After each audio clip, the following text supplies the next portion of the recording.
আসসালামু আলাইকুম প্রিয় স্বপ্নবাজ ভর্তি যোদ্ধারা, কি খবর তোমাদের পড়াশোনার? আশা করব খুব বেশি ভালো চলছে। জগন্নাথ বিশ্ববিদ্যালয়ের ডি ইউনিট নিয়ে আলোচনা করছিলাম। আজকে তোমাদের 2017-18 শিক্ষাবর্ষের যে বাংলা অংশ ছিল ডি ইউনিটের, তো সেই অংশ নিয়ে তোমাদের সাথে আলোচনা করব। আশা করব তোমরা ফারুক ইংলিশ একাডেমির সাথে সব সময় থাকবে এবং জগন্নাথ বিশ্ববিদ্যালয়ে চান্স পাওয়া পর্যন্ত ফারুক ইংলিশ একাডেমি তোমাদের সাথে সব সময় আছে। ক্লাসটি শুরু করার আগে তোমাদেরকে একটু বলতে চাই যে তোমরা একটু নোটবুক সাথে রাখবে, কারণ আজকের এই ক্লাস থেকে বাংলা অংশের জন্য তোমাদের কোন কোন টপিক পড়তে হবে সেই টপিকগুলো আমরা সিলেক্ট করব। প্রিভিয়াস ইয়ারের কোশ্চেনগুলো থেকে সিলেক্ট করব যে কোন কোন টপিকগুলো আমাদের পড়তে হবে, কারণ তোমরা বর্তমান সময়ে দেখা যায় যে তোমাদের অনেক বেশি স্ট্রেস থাকে। এই অল্প সময়ের মধ্যে এতগুলো টপিক কভার করা অনেক বেশি টাফ। ঠিক আছে, তোমাদের এদিকে আবার ঢাকা বিশ্ববিদ্যালয়ের ভর্তি পরীক্ষা, তো সেই জন্য তোমরা একটু টপিকগুলো কমিয়ে নেওয়ার জন্য, আমাদের গুরুত্বপূর্ণ টপিকগুলো বের করার জন্য আমরা আমরা কিছু টপিক আলাদা করে যেই গুরুত্বপূর্ণ টপিকগুলো রয়েছে সেইগুলো আমরা দেখার চেষ্টা করব। ঠিক আছে, তো সেই জন্য তোমাদের নোটবুকটা সাথে রাখা দরকার। দেখো, প্রথম প্রশ্নটা আমাদের এখানে লাল সালু থেকে নেওয়া হয়েছে, অর্থাৎ সহপাঠ। তোমরা নোটবুকে জাস্ট খালি একটা করে কিওয়ার্ড লিখে রাখবা যে সহপাঠ থেকে লাল সালু চলচ্চিত্রটির পরিচালককে। লাল সালু চলচ্চিত্রটির পরিচালককে, এখানে পরিচালক হচ্ছে তানভীর মোজাম্মেল। ঠিক আছে, তানভীর মোজাম্মেল, এটা হচ্ছে লাল সালু উপন্যাসের পরিচালক। তোমরা সহপাঠ থেকে লাল সালু থেকে পড়বা। ঠিক আছে, এরপরে দেখো 21 নাম্বার 1 থেকে 20 নাম্বার কোশ্চেন পর্যন্ত অন্য কোশ্চেন এখানে ছিল, অর্থাৎ ইংরেজি অথবা সাধারণ জ্ঞান অথবা তোমার কি বলে এটাকে গাণিতিক বুদ্ধিমত্তা ছিল বা মেন্টাল এবিলিটি যেটাকে বলে। তো সেইটা ছিল হচ্ছে 2 থেকে 20 নাম্বার কোশ্চেন পর্যন্ত।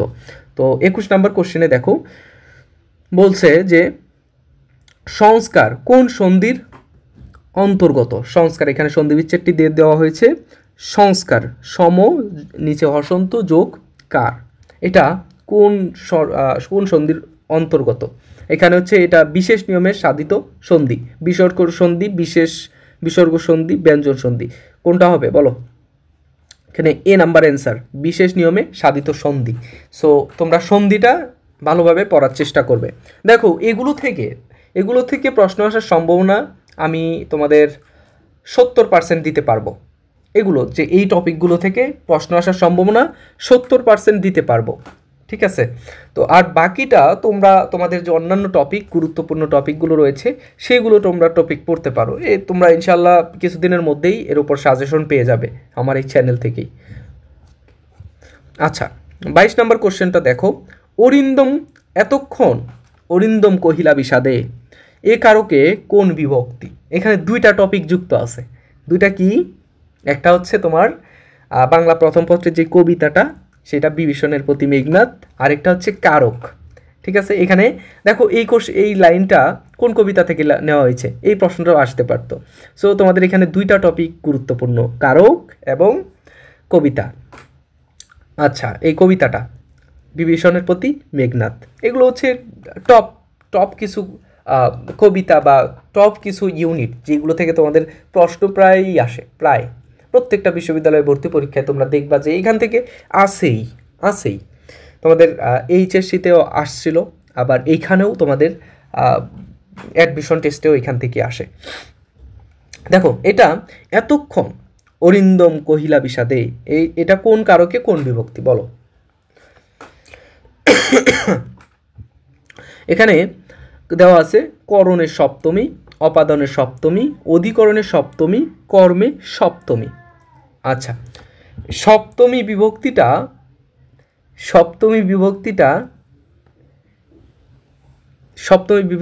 এখানে দেখো কোন ওয়ার্ডের মধ্যে সপ্তমী বিভক্তি আছে বলো? এখানে আছে হচ্ছে বিষাদে, এ। তো এ থাকার কারণে আমরা এই ওয়ার্ডটাকে ধরবো যে এটা কোন কারক? বিষাদের মাধ্যমে। সো মাধ্যমে বা কোনো কিছুর দ্বারা যদি বোঝায় তখন আমাদের কি আনতে হবে? করণ কারক। ঠিক আছে, যার কারণে অ্যান্সার হবে এ, করণ কারক। এরপরে দেখো, আমাদের এখানে পারিভাষিক শব্দ থেকে আসছে। আর্কিটাইপ, আর্কিটাইপ মানে কি? আর্কিটাইপ মানে হচ্ছে আদিরূপ। এটা হচ্ছে আমাদের পারিভাষিক শব্দ। টপিকগুলো লিখে রাখো, পারিভাষিক শব্দ। এরপরে শিশির সিক্ত, শিশির সিক্ত, শিশির দ্বারা সিক্ত। এটার ব্যাস বাক্য কি? শিশির দ্বারা সিক্ত। দ্বারা বোঝাচ্ছে, তার মানে তোমাদের এখানে কোন সমাস আসতে পারে বলো তো? তৎপুরুষ। তৎপুরুষে তৃতীয়া। তৃতীয়ার মধ্যে কি কি আছে? দিয়ে দ্বারা কর্তৃক। হতে থেকে চেয়ে এটা কোনটার মধ্যে আছে? পঞ্চমীর মধ্যে। এটা তৎপুরুষ সমাসের অন্তর্গত। সো এগুলো তোমরা এই সমাসটাও পড়বে, ঠিক আছে? আচ্ছা, এরপরে দেখো, সুশিক্ষিত মানুষ মাত্রই স্বশিক্ষিত। এটা কোন ধরনের বাক্য? তো দেখেই তোমরা বুঝতে পারবা যেটা এটা একটা সরল বাক্য। এটার মধ্যে কোনো কন্ট্রোভার্সি নেই, কোনো দুইটা কোনো ক্লজ নেই। তোমরা যারা ইংরেজি ভালো পারো অথবা না পারলেও তোমরা জানো এটা বেসিক জিনিস যে ক্লজ কি জিনিস। একটা বাক্যের দুইটা বাক্যের মধ্যে, একটা বড় বাক্যের মধ্যে আলাদা আলাদা বাক্য থাকে, তো সেইগুলোকে আলাদাভাবে ক্লজ বলা হয়। তো এখানে দেখো বাংলা বাক্যের ক্ষেত্রেও তাই, যে যদি সেটা কোনো কমপ্লেক্স সেন্টেন্সের বাংলা হয়, যে দুইটা সেন্টেন্স, একটা আশ্রিত বাক্য থাকবে, একটা স্বাধীন বাক্য থাকবে, তখন সেটাকে আমরা বলবো জটিল অথবা মিশ্র বাক্য। আবার যখন দুইটা সরল বাক্য এবং অথবা তারপরে হচ্ছে কিন্তু, এগুলো দিয়ে যদি তবুও, এগুলো দিয়ে যদি দেওয়া থাকে, যুক্ত থাকে, তখন সেটাকে বলবো যৌগিক বাক্য। আর এখানে হচ্ছে এটা কি হবে বলো? সুশিক্ষিত মানুষ মাত্রই স্বশিক্ষিত। এটা হচ্ছে আমাদের সরল বাক্য। এটার মধ্যে কোনো দ্বিতীয় বাক্য নেই, একটাই বাক্য আছে। আচ্ছা, একটু শরীরটা খারাপ, সেজন্য তোমাদের নিয়মিত ক্লাসগুলো নেওয়ার চেষ্টা করতেছি, কিন্তু পারছি না। এটার জন্য তোমাদের কাছে আবারও দুঃখ প্রকাশ করছি। 26 নম্বর কোশ্চেনটা দেখো কি বলা হয়েছে। কোনটিতে অপপ্রয়োগ ঘটেছে? একত্রিত, জবাবদিহি, মিথস্ক্রিয়া, স্বায়ত্ত। স্বায়ত্তটা সঠিক রয়েছে। মিথস্ক্রিয়া এটাও সঠিক রয়েছে। মিথস্ক্রিয়া যখন একাধিক চিন্তাভাবনা আসে, মিথস্ক্রিয়া কন্ট্রোভার্সি আসে যেটাকে বলে। জবাবদিহি, হ্যাঁ এটাও ঠিক আছে। একত্রিত, আচ্ছা এটার মধ্যে ভুল আছে। একত্রিত, একত্রিত সঠিক ফর্মটা হচ্ছে তোমার একত্র। আমরা একত্র থাকবো, আমরা একত্রিত থাকবো না, এটা হবে না। আমরা একত্রিত থাকবো, এটা হবে না। আমরা কি থাকবো? আমরা একত্র থাকবো, ঠিক আছে? বইগুলো একত্র করো, একত্রিত করো হবে না, ঠিক আছে? আচ্ছা, 27 নাম্বার, তার মানে এখানে অপপ্রয়োগটা তোমরা পড়বে। উপরে হচ্ছে তোমরা বাক্য পড়বে। উপরে কি পড়বে? বাক্য পড়বে। বাক্যের মধ্যে কি কি, কয় ধরনের বাক্য, বাক্যের রূপান্তরটাও তোমরা পড়বে।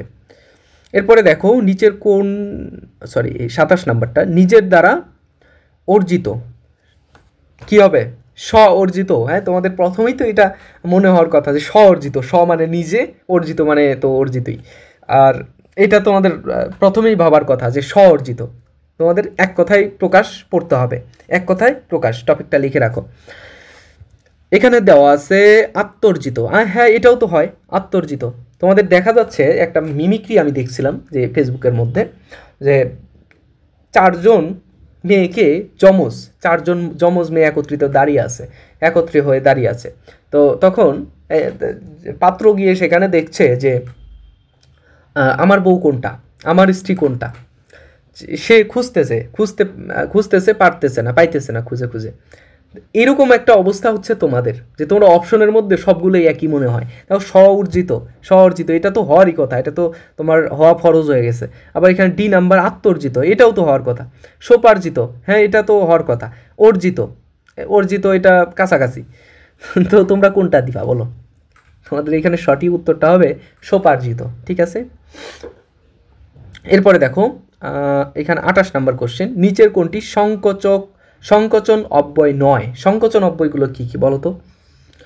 সংকোচন অব্যয় হলো সেইগুলো যেগুলো একটি বাক্যের ভাবার্থকে সংকোচন করে, ভাবার্থ যেটার অর্থটাকে সংকোচন করে। যদি আমি বলি যে আমি সামনে এক পা আগালাম অথচ আমাকে গাড়িটি পিছনে নিয়ে আসলো, বা আমাকে ধাক্কা দিয়ে পিছনে নিয়ে আসলো, তাহলে আমি সামনে আগালাম এবং পিছালাম, তাহলে কি হইল?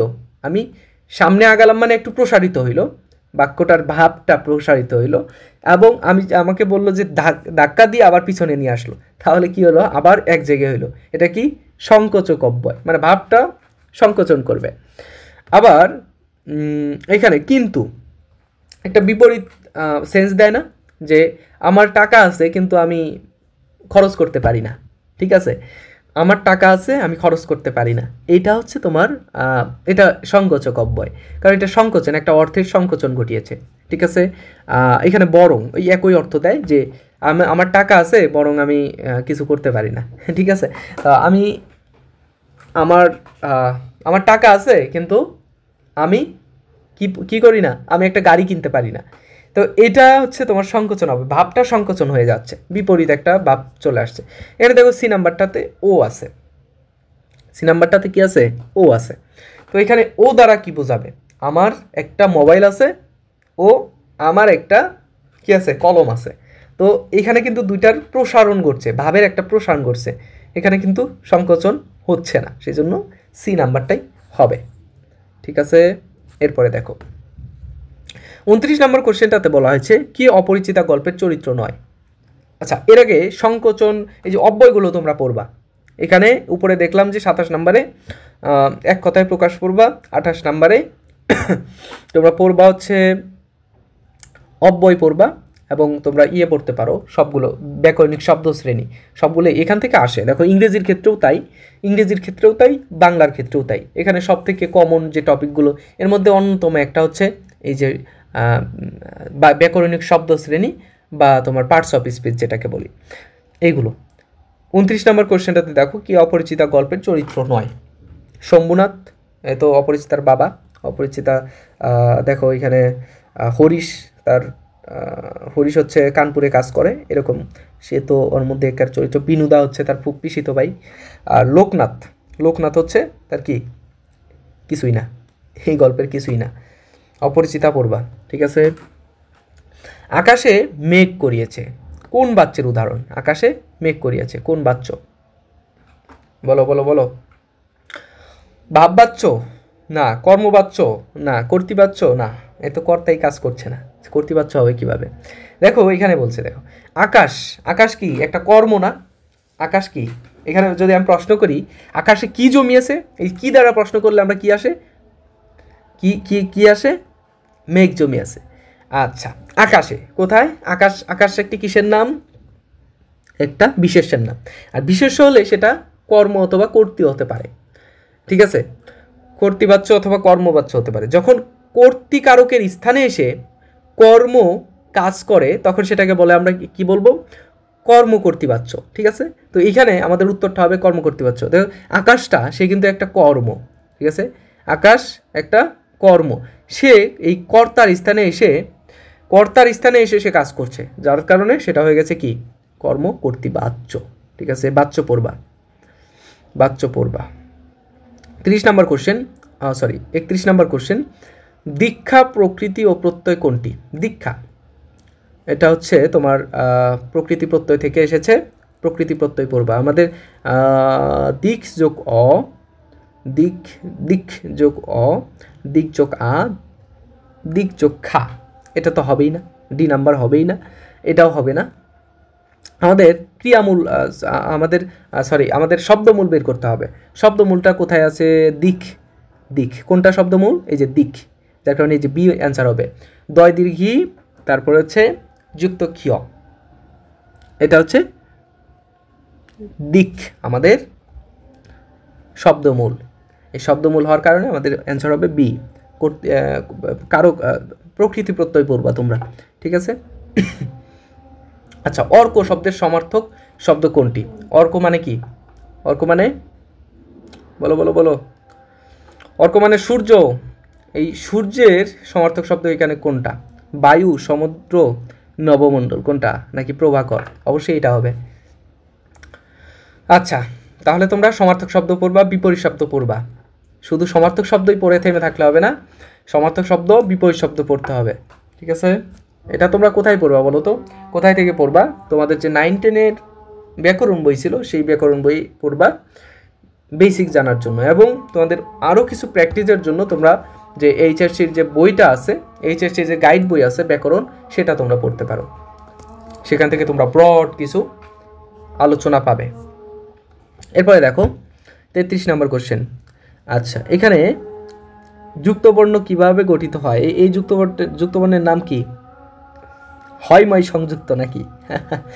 আচ্ছা, ক যোগ স হইলে ক্ষীয় হয়, এটা বাদ। ক্ষীয় যোগ ম, তাহলে কি আসবে? এটাও আসবে? মোটেও না। এটা হচ্ছে এটা দ্বারা কোনো শব্দই হয় না, বি নাম্বারটা দিয়ে। তারপরে খ যোগ ম হয়, হয় কি? ব্রাহ্ম। আমরা যখন উচ্চারণ করি ব্রাহ্ম, তখন এই বর্ণটা ব্যবহার করি, এই যুক্তক্ষরটা ব্যবহার করি, যুক্তক্ষর। এই যুক্ত বর্ণটা ব্যবহার করার মাধ্যমে আমরা ব্রাহ্মণ বলি। ব্রাহ্মণ উচ্চারণ করতে কি হয়? হ ম আসে। এই হ আর ম, এটার যুক্ত বর্ণগুলো পড়বা, এটার উত্তর হবে সি। যুক্ত বর্ণগুলো পড়বা, ঠিক আছে? এরপরে দেখো 34 নম্বর কোশ্চেনটাতে বলা হয়েছে পণ্যত্ব প্রাপ্তি। পণ্যত্ব প্রাপ্তি মানে কি? মৃত্যু ঘটানো, পটল তুলতে যাওয়া, পণ্যত্ব প্রাপ্তি, এটাকে বলা হয় মৃত্যু, ঠিক আছে? তো মৃত্যুর জন্য আমরা পণ্যত্ব প্রাপ্তি ব্যবহার করি। তো এখানে বাগধারাগুলো পড়বা তোমরা, বাগধারা গুরুত্বপূর্ণ, যেগুলো এইচএসসির বোর্ড কোশ্চেনগুলোতে আসে সেগুলো তোমরা পড়বা। এরপরে দেখো আইলা কোন ভাষার শব্দ? আইলা, আইলা, এই যে ভাষা কোথায় থেকে কোন ভাষা আসছে এটা তোমরা পড়বা। আইলা পড়বা। আইলা কোন ভাষার শব্দ? এই যে ভাষা, প্রত্যেকটা ভাষা কোন ভাষার শব্দ? স্প্যানিশ, বিশেষ করে তোমরা ফার্সি ভাষাগুলো পড়বা। এখান থেকে এখানে অনেক ভাষা, যেহেতু আমাদের যখন গজনির সুলতান মাহমুদ আমাদের শাসন করেছিল, মুইজুদ্দিন মোহাম্মদ ঘুরি যখন আমাদের শাসন করেছিল, অর্থাৎ তুর্কি সেনাপতি দ্বারা আমাদের শাসিত হয়েছে এই অঞ্চল, তখন কিন্তু প্রচুর পরিমাণে এই কি বলে এটাকে, যে আমাদের ফার্সি ভাষাটা আমাদের সাথে মিক্সড হয়ে গেছে। সে বাংলা থেকে দেখবা যে যত ভাষায় আছে, এর মধ্যে যত ভাষায় মিক্সড আছে, এর মধ্যে সব থেকে বেশি হচ্ছে ফার্সি ভাষা। আর বর্তমান সময়ে ইংরেজিটা বাড়ছে, ইংরেজি ছাড়া আমরা কথাই বলতে পারি না, ঠিক আছে? দেখো আমি একটু আগে বললাম যে মিক্সড আছে, এটা কিন্তু আমাদের মুখে অটো চলে আসছে। কারণ হচ্ছে কি, যে আমাদের যখন শাসিত হয়, এখানে কলোনিয়ালিজম একটা ব্যাপার স্যাপার আছে, যে কলোনিয়াল ব্যাপার যখন আমাদের মধ্যে চলে আসে, একটা দেশ যখন আরেকটা দেশকে শাসন করে, তখন তাদের মধ্যে সংস্কৃতি, তাদের ট্রেডিশন সব কিছু কিন্তু চলে আসে। তো সেই জন্য আমাদের সংস্কৃতির মধ্যে ভাষা একটা অন্যতম উপাদান, সেই জন্য ভাষাটাও আমাদের এখানে চলে আসছে। তোমরা ফার্সি ভাষাগুলো বেশিরভাগ দেখার চেষ্টা করবে। আচ্ছা, নক্ষত্র কি ধরনের শব্দ? নক্ষত্র এখানে কিউ আছে, তার মানে তৎসম বা সংস্কৃত শব্দ, ঠিক আছে? আচ্ছা, এই কোন শব্দ, কোন ভাষার শব্দ, এগুলো পড়বা। নত্ব বিধান অনুসারে, নত্ব আর সত্য বিধান পড়বা। গুচ্ছ অশুদ্ধ বানান নত্ব বিধান অনুসারে। ত্রিকোণ পুরনো, নেত্রকোণা নিরূপণ। ধরন, ধরন ঝর্ণা, এখানে ধরন বানানটা তো ভুল, ধরন বানানটাতে ভুল। কিভাবে ভুল বলো তো? এই যে দন্তন্য, এখানে কি হবে? দন্তন্য হবে, যে অ আর আ বর্ণের পরে দন্তন্য হয়, যদিও সেটা তোমার তৎসম শব্দ, তারপরে কি আসবে? দন্তন্য আসবে। নত্ব সত্যবিধান পড়বা। টপিকগুলো লিখে রাখো, কাজে দিবে ভাই। আজ যদি তুমি মনে করো যে কাজে দিবে না, তাহলে এই ফারুক ভাইয়ের কথা পরীক্ষার হলে গিয়ে তোমার মনে পড়বে, ঠিক আছে? এখন আমিও তো এটা ফেস করছি, সেজন্য তোমাদের একটু বলার চেষ্টা করতেছি। দেখো, কোনটি শুদ্ধ বানান? ঊর্ধ্বমুখী। আচ্ছা, ধয় বয় সংযুক্ত থাকবে। কোথায় আছে? এখানে এটা হবে না, ডি নাম্বার, রি দেওয়া আছে। ধয় সংযুক্ত, এটাও হবে না। এখানে কি দেওয়া আছে? ধয়, আমরা একটু জুম করার চেষ্টা করি।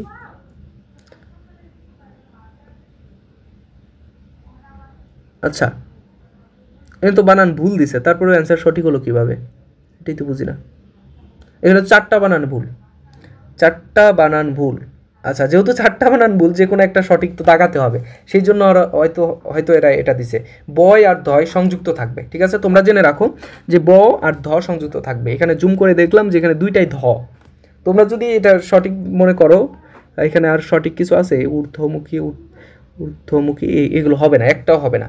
এখানে হবে ব আর ধ সংযুক্ত থাকবে, ঠিক আছে? আচ্ছা, শুদ্ধ বানানের নিয়মগুলো তোমরা পড়বা। বানান এবং উচ্চারণ এর নিয়মগুলো তোমরা পড়বা। বক্তা বললেন, শত্রুর অত্যাচারে দেশ বিপন্ন, বাক্যটিতে কোন কালের উদাহরণ? দেশ বিপন্ন। আচ্ছা, শত্রুর অত্যাচারে দেশ বিপন্ন, বাক্যটি কোন কালের উদাহরণ বলো তো? কোন টেন্সের? কাল পড়বা।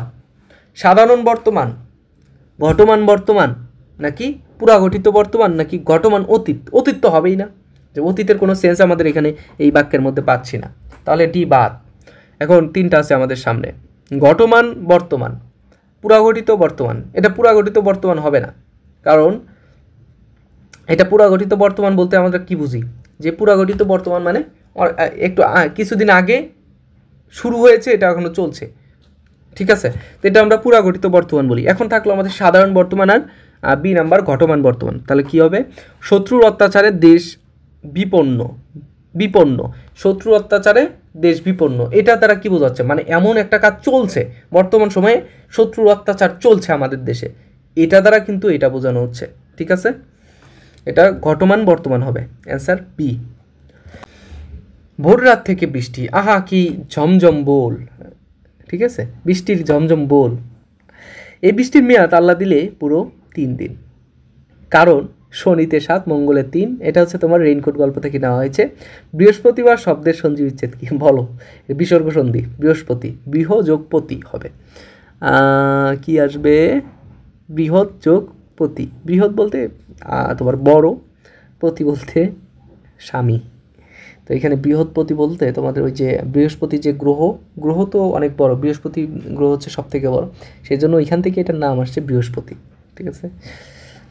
বৃহৎ যোগপতি মনে রাখবা। ভোর রাত কোন সমাসের উদাহরণ? ভোর রাত, ভোর রাত কোন সমাসের উদাহরণ? ভোর হতে রাত, ভোর হতে রাত। সন্ধি তোমার ব্যাস বাক্য করতে হবে, প্রত্যেকটা শব্দের ব্যাস বাক্য করলেই আমরা উত্তর পাবো।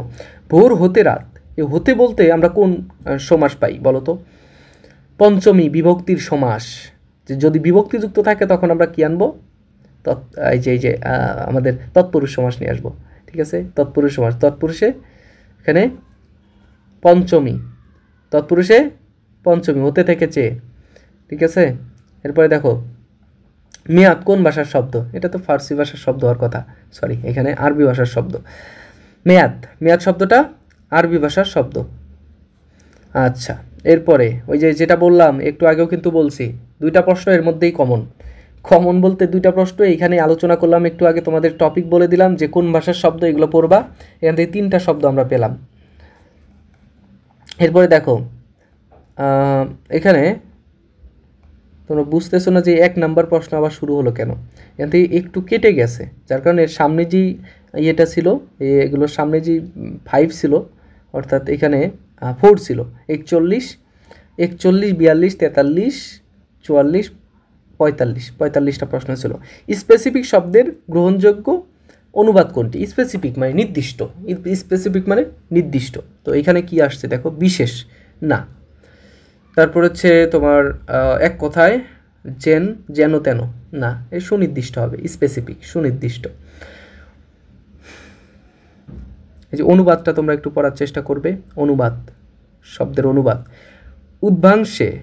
উদ্যাংশে মোট কয়টি প্রবাদ আছে? উদ্যাংশে মোট কয়টি প্রবাদ আছে? দেখো তো প্রবাদ আছে কি, প্রবাদগুলো আমরা দেখি। আল্লাহ দিলে পুরো 3 দিন, আল্লাহ দিলে পুরো 3 দিন, এটা একটা। আর শনিতে 7, মঙ্গলে 3, আর সব দিন দিন, এটা একটা। 2টা স্পেসিফিক ক্লাসিফিকেশন আছে।